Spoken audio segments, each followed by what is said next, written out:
who might be LGBTQ, it gives them hope. It gives them a feeling of, hey, I could do that too. I could do something great where people love what I do.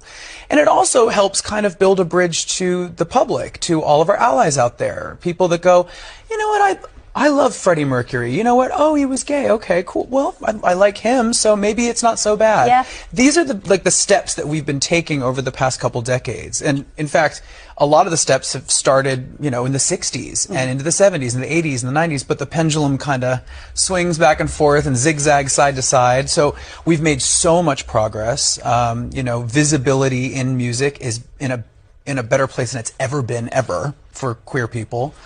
And that's actually another thing. We use the word queer now. That's a big thing for people. A lot of people in the older generation, that was a derogatory term. Yeah. But now it's something that the LGBTQ community has adopted and use it as an umbrella term.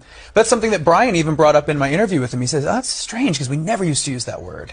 But things are changing. We're evolving, we're moving forward, and change is not always easy. But I think what this documentary kind of confirms is that there's trailblazers in every decade that push it a little further and a little further. And now our community is facing a lot of pushback for the trans members of the community. And their presence in the music industry is sort of just now.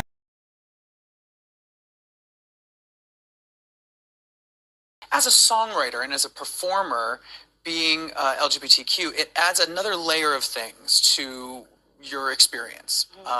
There's something that I've said often, like when you grow up different, there's a lot of shame that comes with that. Whether your parents reject you for it, or your church, or your community, there's a lot of shame. There's a lot of stuff we have to deal with emotionally and psychologically. And that's a journey for most gay people, and lesbian and bi and trans and everybody in the umbrella. Our journey is dealing with that shame and confronting it and releasing it.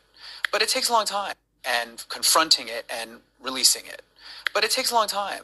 And for artists and creatives, when we write things from, our souls, that informs a lot of what we're writing about and how we see love and acceptance and joy and all these emotions.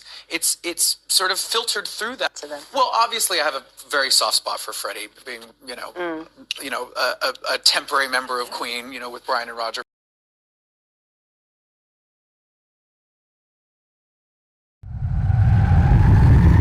Look at my face, look at my body, my hand on my waist. Got anything that you wanted to say? Nah, but you can't have me back.